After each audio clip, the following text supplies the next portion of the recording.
Sveiki, brangus klausytojai. Po vasaros atostogų pertraukos į galeriją Balta Balta grįžta projektas Lietuvos dizaineriai autoriaus diena. Jo viešnia šį kartą Olandijoje gyvenanti dizainerė Agnė Kučerenkaitė.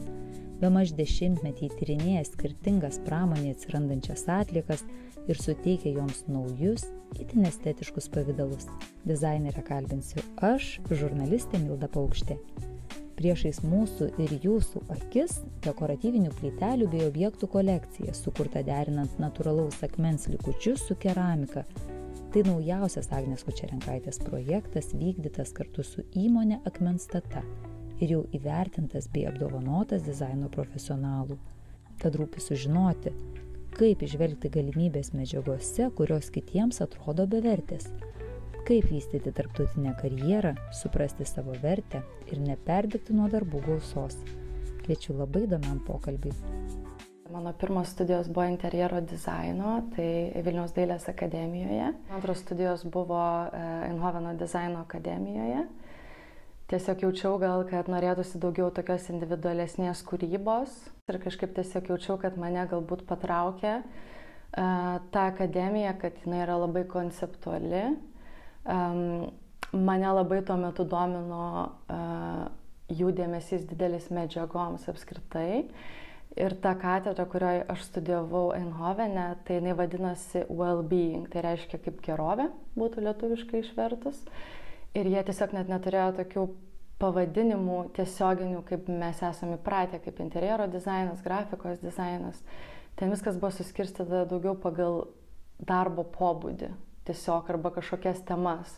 Ir man ta būtent katedra patiko labiausiai, nes ji nagrinėjo socialinės problemas, labai daug dirbo su medžiagomis, tai yra labai daug visokių eksperimentų, tada spalviškai tiesiog buvo toksai labai man patikęs derinys ir aš į tą katedrą iš tikrųjų ir įstojau ir aš joje visą laiką ir buvau visus 5 studijų metus. Man studijos truko šiek tiek ilgiau, nes aš turėjau mainų programą Japonijoje ir dėl to teko paaukoti tuos metus, bet tiesiog negalėjau praleisti tos galimybės. Tie paskutiniai metai, gal 2 akademijoje tiesiog nulėmė tą tokį susidomėjimą, aš sakyčiau, tokiam neapdorotom medžiagom. Tai būtų angliškai raw materials. Japonijoje aš tiesiog 3 mėnesius dirbau būtent kaip keramikos mokykloje. Jie suteikė visas sąlygas tiesiog turėti įrankius, dėstytojus, kurie suteikia pagalbą tiesiog visam procese. Ir tada ir buvo toksai, kaip čia pasakyti, keramikos ir tų visokių medžiagų, toksai proceso paruošimo, visas tas toksai derinys. Ir man iš tikrųjų labai patiko toksai tas darbo pobūdis. Ir aš ten tiesiog tyriau vietos senovinės medžiagas, kurios buvo naudojamos keramikai gaminti, porcelianui konkrečiai. Ir man tiesiog labai patiko tiesiog va, tas visas, nežinau, procesas, mineralai, akmenys, toksai labai dominanti tema. Ir tada grįžau į Olandiją ir buvo metas daryti mano baigiamąjį darbą. Ir tiesiog norėjau kažkaip suvesti, nes tiesiog negalėjau paleisti tos visos temos.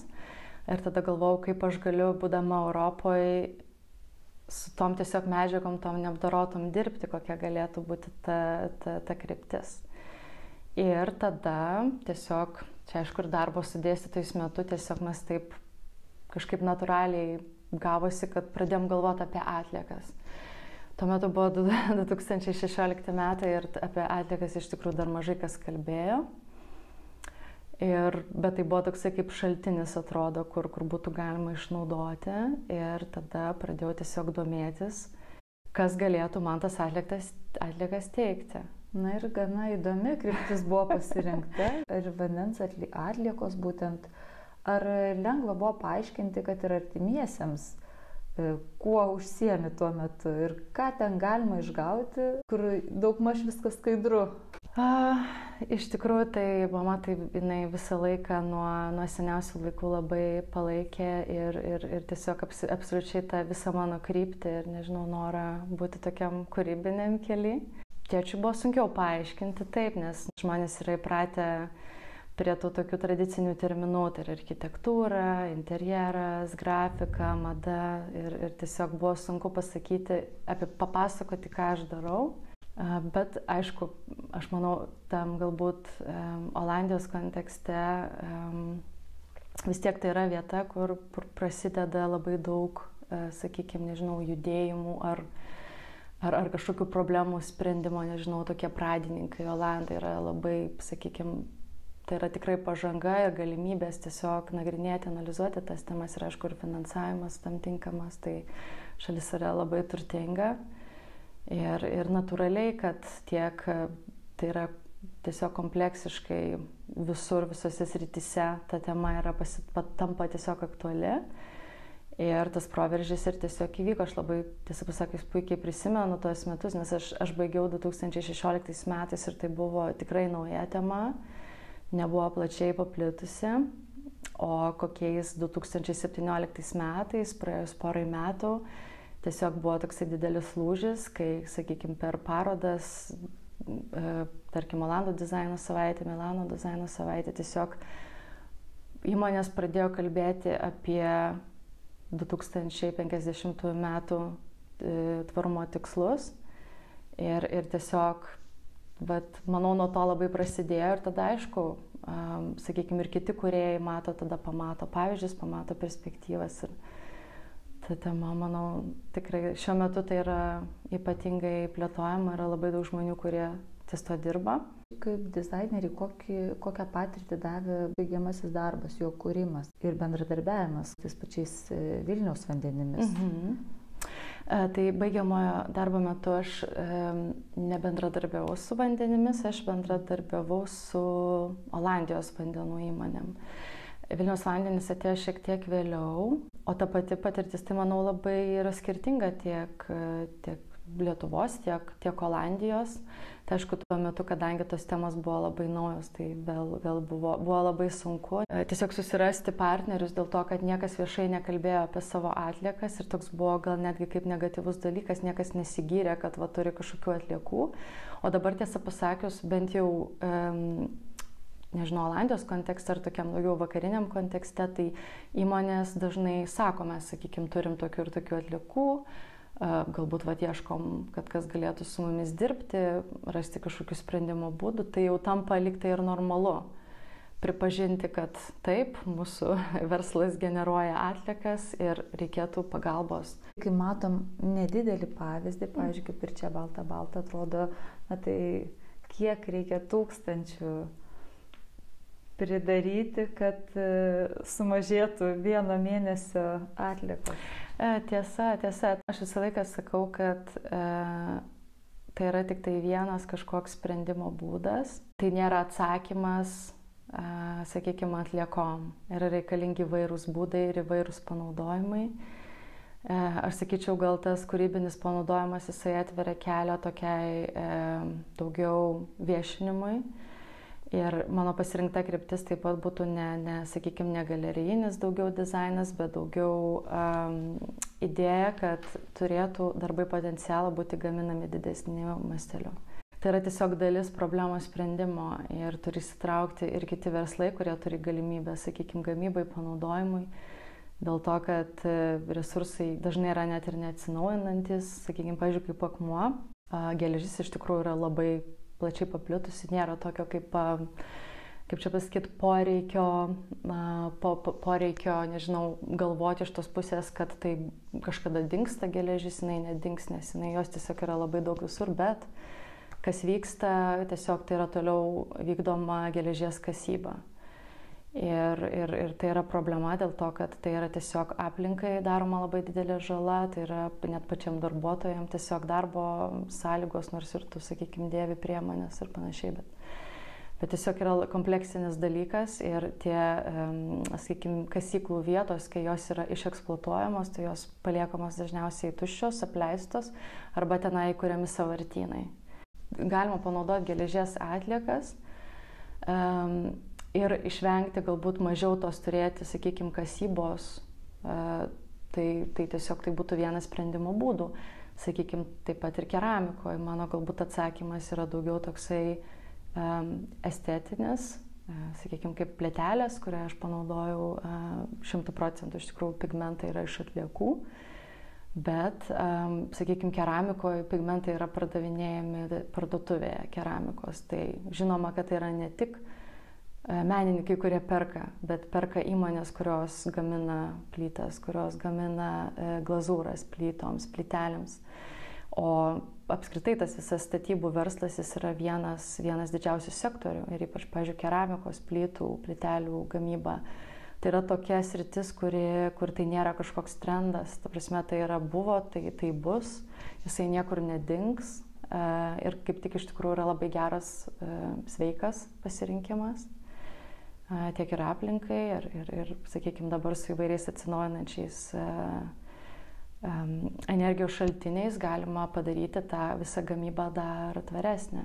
Dizaineriai dirbantys su atliekom neišvengiamai būna į ekologijos temą daugiau mažiau įsirėminę, tarsi jinai viena vertus ir suteikia tokią papildomą vertę, kita vertus priboja, sakytų, yra ir kitų dizainerės siekių. Kaip pačiai sekasi balansuoti šituo klausimu? Žinoma, aišku, kai tai yra tema, kurioje dirbi, tai natūraliai tada ir daugiau skaitai, domiesi ir ta pati, sakykime, literatūra, skaitiniai dažnai būna ir jie nėra geri, tos prognozės jos nėra geros ir žinoma, kad tai yra tokios slegiančios labai temos, bet aš asmeniškai stengiuosi žiūrėti pozityviai, neužsiduoti savo kažkokio papildomo svorio. Tu negali išspręsti visų problemų susijusių su tuo projektu. Aš atvirkščiai neužsimerkiu, bet deklaruoju labai atvirai, sakau, sakykime, taip, aš gaminu plyteles, bet jas reikia tvirtinti. Tvirtinimui yra naudojami klijai, jų tarpams yra naudojamas cemento pagrindu toksai užpildas. Ir tai yra labai problematiška. Ir aš tiesiog, man net kaip tik atvirkščiai, kai aš pasakoju apie projektus, man patinka apie tai kalbėti, nes tai nėra kažkoks būtent slėpimas ir teigimas, kad tas, nežinau, tas projektas išsprendžia kažką, tai yra tiesiog galbūt paskata ir parodymas, ką galima padaryti. Man asmeniškai labai patinka netgi save įsidėti tą tokį rėmą, kad, sakykime, gal kitas galvotų, kad tai riboja tos atliekos, bet man asmeniškai net kaip tik atveria kažkokią įdomią istoriją. Kiekvienas projektas turi įdomią istoriją, man labai patinka analizuoti, tiesiog žiūrėti, sakykime, nežinau, tarkim pavyzdys geležis ar ne, žiūrėti, iš kur ta geležis pas mus yra, ten iš kokio meteorito jinai kažkada pas mus atsirado ir tiesiog vos ne taip labai iš tokio didelio taško prieiti ir nežinau, papasakoti tą istoriją apie pačias medžiagas, paanalizuoti, kaip jos atsiranda, ta prasme, kas yra iš jų daroma, kokie yra tie procesai, kokios problemos. Lygiai taip pat akmuo, tai yra labai įdomu, nes, sakykime, kaip granitas, marmuras, tai yra ypatingai dabar populiarios medžiagos, bet tai yra neatsinaujinantis šaltinis, iš tikrųjų jos kažkada pasibaigs ir man atrodo, tai ypatingai įdomu pasižiūrėti istoriškai, kaip tai buvo naudojama, kaip yra dabar, kokios yra problemos su to susijusios, ką turėtumėm daryti tiesiog, sakykime, gal ta edukacija tokia irgi yra svarbi dalis. Ir aš nors nesu dėstytoja, esu gal daugiau kviestinė dėstytoja, sakykime, universitetuose ar akademijose, bet man patinka tas edukacinis aspektas mano darbuose. Aš visą laiką stengiuosi papasakoti daugiau galbūt, ne tik susifokusuoti į tą jau, sakykime, rezultatą, bet man rezultatas yra ir procesas. Tai labai dabar rūpėtų išgirsti plačiau apie ekspoziciją, kurią čia matom, balta. Tai čia būtų paskutinis mano tokios didesnės apimties projektas, kuris vyko metus. Ir tai buvo bendradarbiavimas, partnerystė su įmonė Akmenstata. Mano didžiausia padėjėja tai buvo Doloresa Greivytė, su kuria mes iš tikrųjų ir dirbom prie šito projekto. Tiesiog jinai su manim susisiekė, kas yra irgi ganėtinai reta. Ir jinai tiesiog pasiūlė kažkaip panaudoti jų likučius.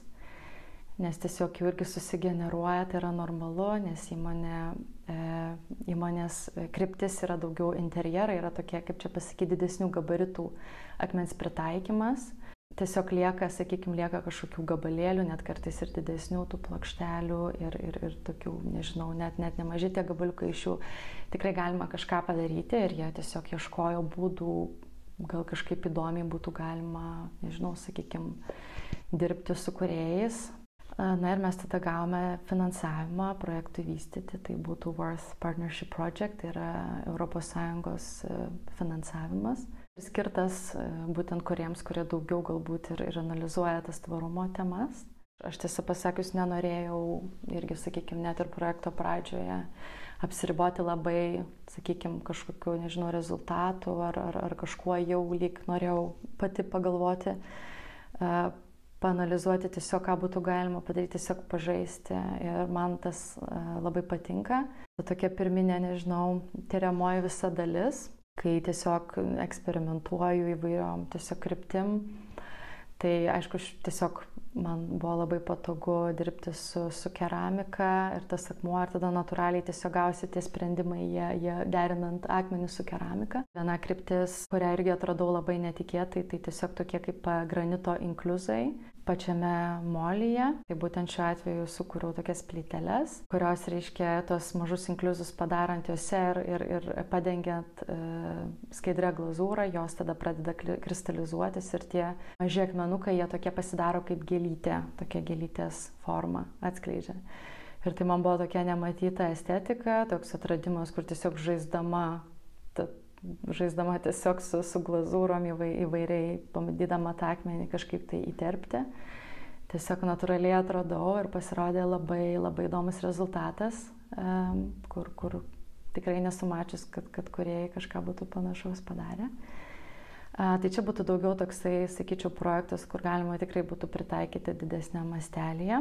O kita kryptis, mane labai dominanti, tai būtų kaip jungti akmenį su keramika, nepanaudojant klijų. Ir apskritai man ta klijų tematika, kaip aš ir minėjau, tiesiog aš apie tai galvoju, kaip ir tos plytelės yra klijuojamos, man yra įdomi tema. Ir aš tiesiog, aišku, neatsitiktinai granitas buvo pasirinktas dėl to, kad granitas turi geležies ir jisai degant, jisai išlaiko formą, jisai nepavirsta milteliais po degimo, kaip, kiti akmenys, kaip nežinau, oniksas ar travertinas, jie tiesiog patampa milteliais, jie neišlaiko formos dėl savo tiesiog struktūros mineralų, o granitas ir kvarcitas, jie išlaiko formą ir tai buvo tiesiog tokia terpė žaisti ir ieškoti tos tobulos temperatūros, kad pats akmuo išlaiko formą, tačiau jisai šiek tiek įsilydo ir prilimpa prie keramikos. Ir tiesiog gaunasi įdomus rezultatas, kai tiesiog sujungtas yra akmuo ir keramika. Ir tada vėl, kaip čia pasakyti, turi tokio potencialo ateičiai, kad būtų galima tą techniką pritaikyti, pavyzdžiui, ir interjeruose, kaip kažkokie kabliukai, rankenėlės, lentynėlės mažos, pritaikyti tokiuose dalykuose. Tai jie stipriau negu klijai laiko ar silpniau? Čia iš tikrųjų sunku pasakyti ir tiesą pasakius labai geras klausimas. Projektai visą laiką turi tas tokias fazes. Tai aišku, yra ta visa tyriamoji dalis, yra kažkoks krypčių išsigryninimas, o tada vėl kita dalis yra jau projektą vystant toliau ir, kuriant dizainą ir tą pritaikymą, pavyzdžiui, kaip kabliukam ar lentynėlėm, tada žinoma turi būti tai testuojama ir tiesiog ar tai, gali laikyti, koks tas svoris yra ar ne, ar tai kažkokie trūkimai gali atsirasti. Tai čia vėlgi yra ta tokia dalis, kuri, tiesą pasakius, visose pritaikomuosiuose projektuose yra neišvengiama. Yra ne tik tas žaidimas ir eksperimentavimas, bet ir, kaip realybėje tie daiktai, ar jie yra funkcionalūs. Tai čia jau yra, bet atrodo viskas labai kol kas stipriai, tai manau, kad perspektyvos yra geras šiam projektui vystyti toliau. Visus projektus, kiek aš esu mačius, vienyje tokia ypatinga estetika. To vieno žmogaus yra išgryninta ir ir apgalvota, kokios 3 pagrindinės svarbiausios taisyklės galioja, kuriant kiekvieną projektą. Man visada labai svarbu istorija. Ką turiu omeny, tai tiesiog, kad buvau, pavyzdžiui, sulaukusi pasiūlymų dirbti su cigarečių įmonėm, pavyzdžiui, galvoti apie visokius pašalinius produktus. Tiesiog tokio verslo ir aš tiesiog atsisakiau, nes man tai nėra primtina, aš nematau tame ateities. Tai man, iš tikrųjų, tas kontekstas yra svarbus, aš tikrai nesakau taip kiekvienai medžiagai, turi būti stiprus kontekstas, istorija. Ir gal tiesiog asmeniškai man patinka tos tokios gal klasikinės medžiagos, vėlgi ta keramika, akmuo, audinys, tekstilė, stiklas, viskas kažkaip kas su to susiję. Sakykime, bioplastikai, labai įdomu, turiu gintaro projektą, kuris irgi yra tęstinis, tai būtent panaudojant gintaro dulkes. Tai yra tokia irgi labai neįprasta medžiaga ir būtent, kaip ir minėjau, ta istorija labai svarbi ir man asmeniškai tai yra tokia ir labai tautinė visa istorija. Ir gintaras yra toksai, nežinau, gal net toksai sakralus dalykas Lietuvoje ir aš pati užaugau su juo nuo vaikystės. Kažkaip ta istorija taip natūraliai lyg tai pradeda kurti ir diktuoti, gal net šiek tiek ir tą procesą ir rezultatą. Ir aš visą laiką labai pasitikiu to procesu, niekad nenoriu galvoti apie galutinį rezultatą. Ir gal tie patys darbai tokio turi, nežinau, japoniškumo, tiesiog tai girdžiu, pati aš apie tai negalvoju, bet tiesiog čia būtų daugiau gal iš aplinkos tokie komentarai. Kaip apskritai žiūrovas mato šią kūrybą? Kokių klausimų dažniausiai kyla? Kurie klausimai pačią stebina, o kurie yra kaip tik labai laukiami ir norisi juos atsakyti ir pagalvoti.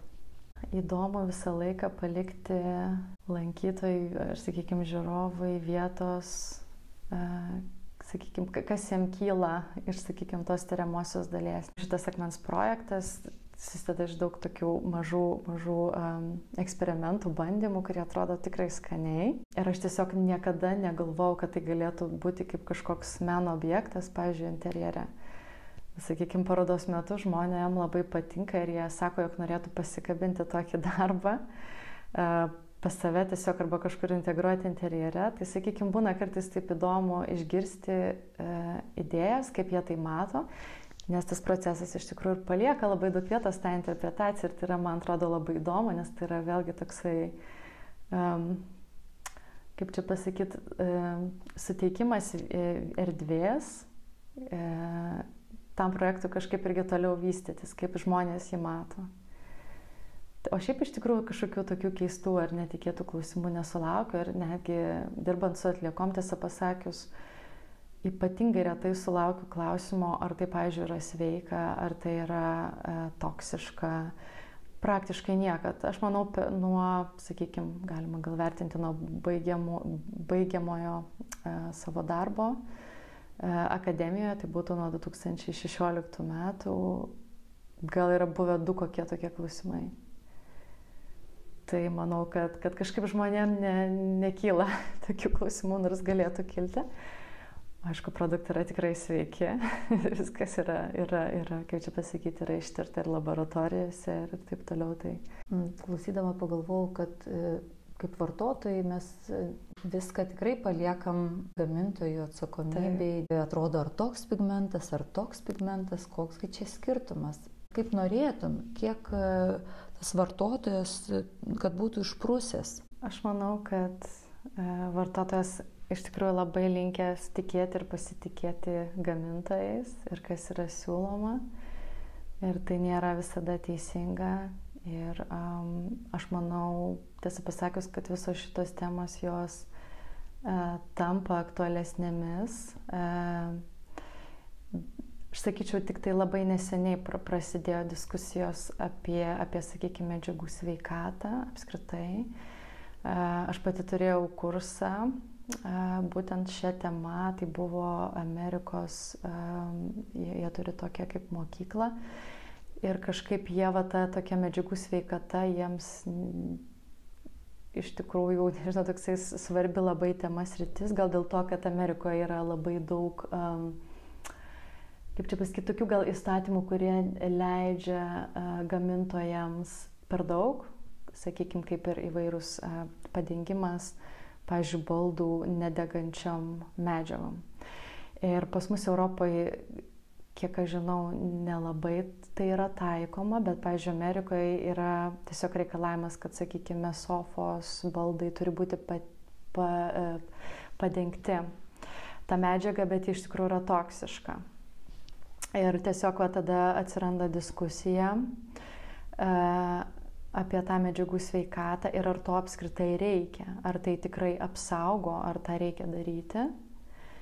Ir aš manau, žinoma, čia yra tik tai vienas pavyzdys, bet mes turime labai daug nekokybiškų prekių, naudojamos prastesnės medžiagos arba kenksmingos medžiagos.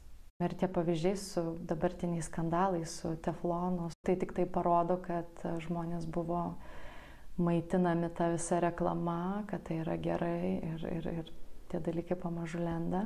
Manau, kad tikrai trūksta tokio gal raginimo žmonėm domėtis labiau, sakykime, ką jie perka, ką naudoja. Šalia viso to teflono labai dar gera tema yra mikroplastikai. Kas dabar vyksta, tai vėlgi rodo, kad yra tiesiog tas nežinojimas galbūt arba nenorėjimas žinoti industrijų, kurios iš tikrųjų yra atsakingos.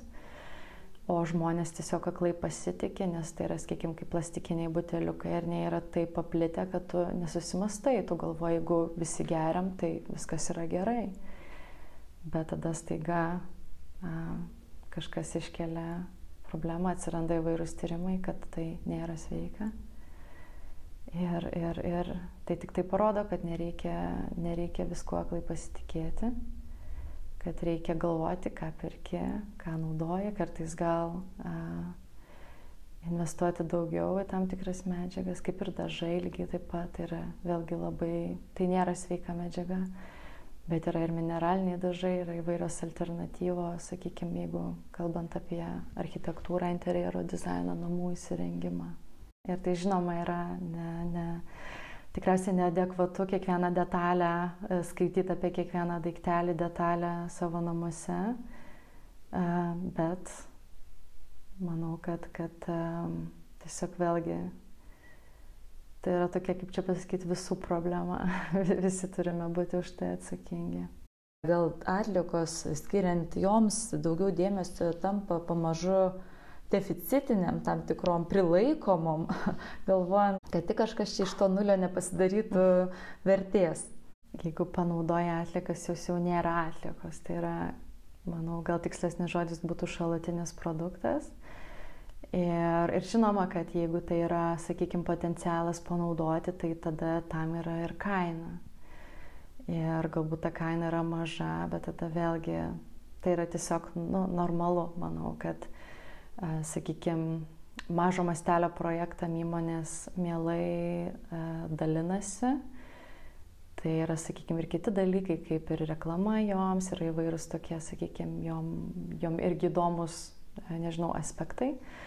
O jeigu jau, aišku, kalba yra apie didesnį mastelį ir gamybą, žinoma, tada įmonės, tada turi būti kažkoks susitarimas, tiesiog kokia yra tų šalutinių medžiagų kaina. Ir tai yra normalu, nes tos pačios įmonės, jos irgi, sakykime, jos atlieka tam tikrą darbą, jos tas atliekas galbūt surenka, jos jas perdoda, gal jos jas pakuoja, jos atlieka irgi kažkokį darbą ir natūralu, kad tai kažkiek galėtų kainuoti. Bet aš manau asmeniškai, kad vis tiek tokie šalutiniai produktai turėtų būti labai labai minimalia kaina ir turėtų būti kaip tik įmonės suinteresuotos, kad kažkas tas atliekas paimtų. Nes šiuo metu dažniausiai jos yra panaudojamos, sakykime, ne tokia kaip tolygiai vertė ar ne aukštesnė vertė sukurti, bet, sakykime, pavyzdžiui, kaip akmuo, arba net ir šiaip ten ir keramikos kažkokios atliekos, arba statybos atliekos, sakykime, kelių tiesimui dalis yra naudojama. Ir tai nėra, tai yra tiesiog toksai, kaip čia pasakyti, angliškas terminas yra downcycling, tai yra tiesiog taip nuvertinimas. Bet yra labai daug būdų tiesiog pernaudoti, kad tai būtų ar panaši ta vertė, ar net aukštesnė. Tai tiesiog gal daugiau dėmesio irgi skirti ir tokiems dalykams, ne tik, kad viską dėti į kelius ar, sakykime, kažkokius tokio pobūdžio sprendimams. O kiek pati sieki, kad, pavyzdžiui, per metus vystytas ir išvystytas projektas iki tam tikros stadijos įgautų masiškumo, kad visose prekybos centruose būtų plytelių? Kiek yra realu to siekti, kiek pati ambicija tokio augini? Nėra tokio tikslo, kad sakykime, galim tikrai imti pavyzdį plyteles, nes jos yra šiai dienai vienintelis toksai išvystytas projektas, kuris gaminamas arba tiesiog galima gaminti tiek mažesniais, tiek didesniais kiekiais. Tai yra iš esmės bet koks kvadratų kiekis gali būti pagamintas. Bet visą laiką reikia išsirinkti tinkamą gal kryptį ir kaip tu nori, kad tas projektas reprezentuotų, kur jisai atsidurtų, koks tada tas tikslas, ar tiesiog, kad būtų pasiekiamas visiems, ar nežinau, ar daliai, ar organizuojama per mane, sakykime, ar kažkur per kažkokius distributorius ar parduotuvės. Man tai iš pradžių buvo ganėtinai svetima, dėl to, kad aš natūralu baigiau dizaino studijas.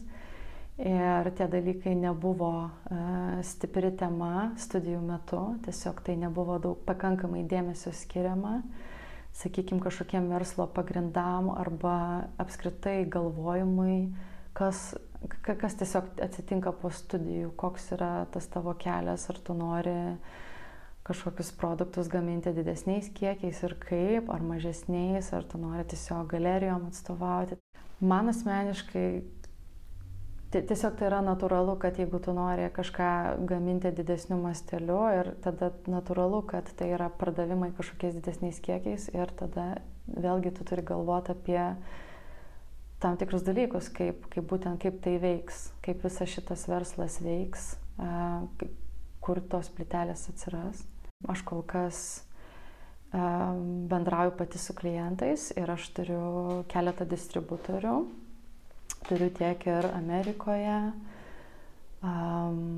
Olandijoje, Jungtinėje karalystėje.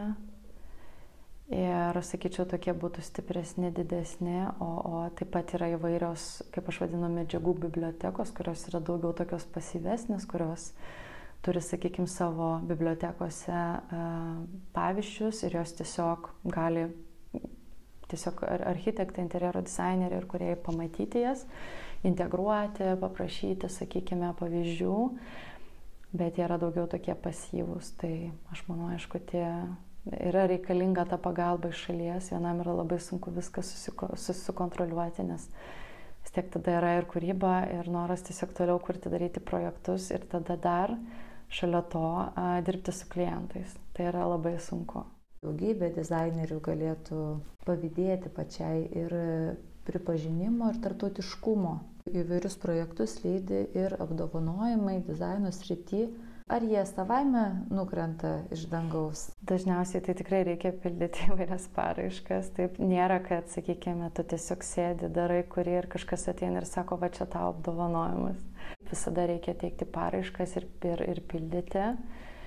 Ir aš manau, tai yra natūrali dalis ir, sakykime, ypač dirbant, sakykime, ką aš noriu padaryti, kad, tarkim, tos plytelės ar kažkokie, sakykime, tie tokie atradimai, jie būtų pritaikomi didesnėme mastelėje. Man yra svarbu, kad tiesiog, kad ta komunikacija vyktų ir jinai vyktų tarptautiniu mastu. Tai yra reikalinga, nes, sakykime, galbūt žmonės, kurie daugiau yra galerinio dizaino srityje, galbūt, jeigu tai yra vienetiniai kažkokie projektai, tai nėra taip aktualu, bet man asmeniškai yra ta, sakykime, ta reklama iš tokių dalykų, tai yra labai reikalinga, bet tai nėra taip paprasta iš tikrųjų, nes tai nėra garantija, kad būsi apdovanotas, tai tiesiog arba patinka teisėjams projektas, arba jie mato kažką jame, arba nemato ir Tiesiog tai yra natūrali dalis. Tiems dizaineriams, kurie mato tave kaip pavyzdį, rūpėtų pateikti tam tikrų patarimų, kaip veikti, kad, ir galima būtų sekti to gerų pavyzdžių. Svarbiausia tai yra, kalbant apie kūrybą, tai fokusas. Jeigu žmogus turi, sakykime, kūrėjas turi kažkokią dominančią sritį ir jisai galvoja, kad jis yra atradęs, sakykime, jam patinka tą daryti, tai aš manau tiesiog nesustoti ir dirbti ties tuo. Tai labai svarbu tas tęstinumas. O jeigu kūrėjai kartais ieško savęs ar ne, ir ieško ilgą laiką, tai čia aišku yra normalus procesas, normali dalis, bet aš manau, aš visą laiką žiūriu pozityviai. Jeigu žmogui patinka tai, ką jisai daro, tai ir jam sekasi, manau, viskas yra gerai, tai yra tik tai laiko klausimas. Metams bėgant labai daug išmokau, bet tai yra tiesiog nes tai to man nedavė studijos. Kaip žmogus, kūrėjas gyvens, nes žmogui reikia susimokėti už nuomą, žmogui reikia valgyti ir tiesiog tai yra labai aktualu ir svarbu. Tai yra ne tik, kad žmogus kuria ir kažką padaro, bet kaip jis iš to gyvena, iš savo darbo. Aš labai išmokau iš tikrųjų daug bendravimo su įmonėm, su galerijom. Ir tas toks galbūt net pastovėjimas už save ir nesakymas taip. Toks ir prioritetų susidėliojimas, nes anksčiau, aišku, kai tu baigi studijas, aš visada sakydavau taip viskam. Tai yra matyti labai normalu ir visi taip daro, bet laikui bėgant tu pamatai, kad tų projektų daugėja, laiko mažėja ir tas laikas pasidaro labai vertingas ir tada natūraliai reikia atsirinkti ir tiesiog pasakyti labai daug ne. Tiek, nežinau, naujiem projektam, naujom partnerystėm, kad ir parodom ar kažkokiem, nežinau. Nes viskas reikalauja labai daug energijos. Visas pasiruošimas, o aš visą laiką mėgstu ruoštis iš tikrųjų viskam, įdėti daug darbo ir aš žinau, kad aš leisiu daug laiko ir tada turiu tikrai pagalvoti, ar aš galiu tą padaryti. Tai sakyčiau, tikrai toksai vis tiek ateis laikas, kai reikės tos prioritetus susidėlioti anksčiau ar vėliau ir kryptingai tiesiog dirbti ir už save pastovėti. Ar yra kokia nors medžiaga, kuriai be abejonės iš karto pasakytum taip, nes labai norėtum metus patyrinėti ją ir pritaikyti? Mane iš tikrųjų labai domina bendradarbiavimas su mokslinė bendruomenė. Aš labai matau kaip tokį, sakykime, galbūt, nežinau, minusą, kad šiuo metu labai daug dizainerių, kurie dirba, sakykime, panašia kryptimi, labai dažnai tie jų teiginiai yra tokie paviršutiniai, sakykime, yra, nežinau, pasižiūrėta internete arba, nežinau, paskaityta, yra tie tokie teiginiai, galbūt ne iki galo pagristi ar išskaičiuoti, ar trūksta kažkokio gilumo. Tai yra natūralu, nes tu nesi mokslininkas, tu esi dizaineris ir tu negali, sakykime, žinoti ir tyrimosios dalies aspektų, kaip tai yra daroma, kas yra daroma ir taip toliau. Tai mano pirma patirtis buvo su mokslininkė Marija Špokaitė ir mes būtent dirbome su biokuro pelenais, su Vilniaus energija, Vilniaus šilumos tinklais ir buvo be galo įdomus projektas, buvo vėlgi su keramikoje pritaikyti pelenai, kurie ypatingai tinka keramikoje. Ir man iš tikrųjų labai patiko toksai bendradarbiavimas.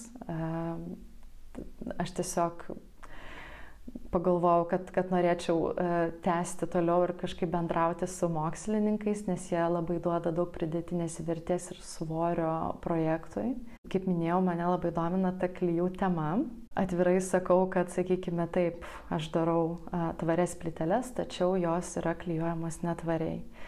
Ir labai atsitiktinai radau tyriamąjį darbą, prie kurio buvo prisidėję Technikos universiteto Delfte Olandijoje mokslininkai, tai buvo apie archeologinius klijus. O archeologiniai klijai, tai sakykime, čia yra, kai atranda, kad kažkokioje viduramžių bažnyčioje arba, sakykime, dar senesniai bažnyčioje buvo naudojami kažkokie padaryti klijai ir jie, tas akmuo suklijuotas, jisai atlaiko amžius. Ir jie būdavo natūralūs.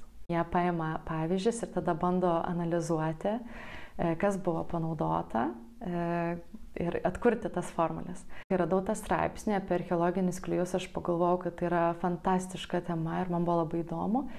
Ir aš tiesiog pagalvojau parašyti elektroninius laiškus tiems prisidėjusiems mokslininkams. Ir iš pradžių, tiesą pasakius, galvojau, kad aš nesulauksiu kažkokio apskritai atsakymo, bet aš sulaukiau labai pozityvaus atsakymo iš 2 mokslininkų ir jie mane pasikvietė į universitetą Delfte papasakoti plačiai visiems studentams, ką aš darau. Jiem pasirodė labai įdomu ir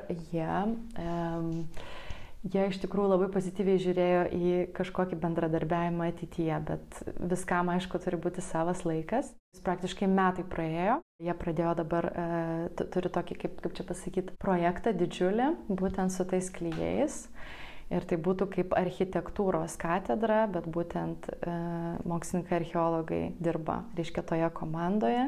Ir mano vaidmuo bus pakeisti tas medžiagas, kurios yra atrastos, kad naudojamos tose klijuose į atliekų atitikmenis. Tai reiškia, kad galvoti irgi kaip, kad ne tik atkurti tą formulę, bet kad jinai būtų ir tvari, kad būtų panaudota.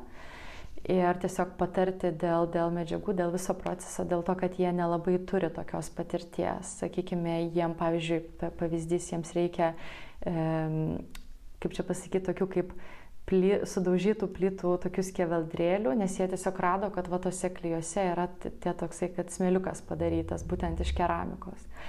Ir jie tada nelabai žino, ką daryti ir kur kreiptis tiesiog ir panašiai ir kaip. Ir tiesiog ateinu aš, kur tiesiog galiu padėti komunikuoti, nes turiu didelį sąrašą būtent įmonių, su kuriuom aš bendrauju, su kuriuom ar dirbau, ar buvau, sakykime, kažkokiam kontakte.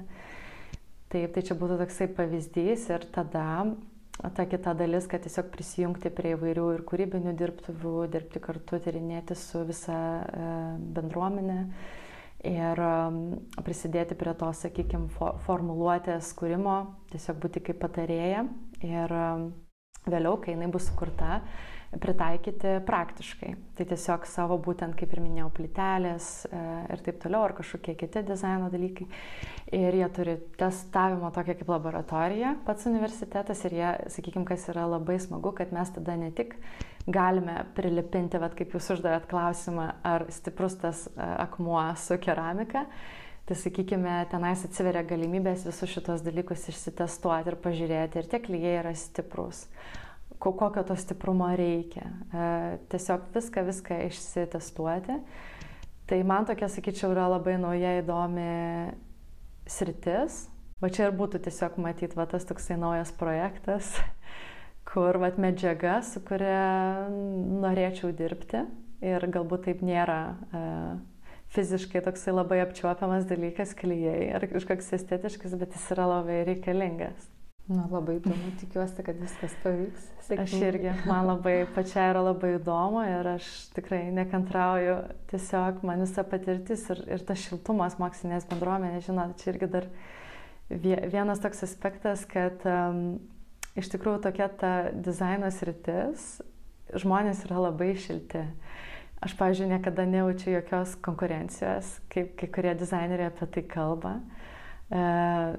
Tiesiog žmonės labiau linkę vienas kitam padėti, dalintis, o mokslinė bendruomenė apskritai yra ypatingai šilti, malonus žmonės. Tai man kažkaip aš jaučiu atradus tokią savo terpę. Na, o gal jie visi tiesiog atspindi kaip veidrodyje, ką mato priešais tave? Gal teorija. Greičiausiai neatsitiktinai ir mes kartu su jumis, brangus klausytojai, susitinkame šioje tinklalaidės minutėje. Čia buvo Autoriaus diena. Galerijoje Balta Balta savo kūrybą pristatė dizainerė Agnė Kučerenkaitė, o ją kalbinau aš, žurnalistė Milda Paukštė. Jei dar negirdėjote, kviečiu pasiklausyti ankstesnių tinklalaidės epizodų ir susitikti būsimuose. Projektą finansuoja Lietuvos kultūros taryba. Iki malonaus.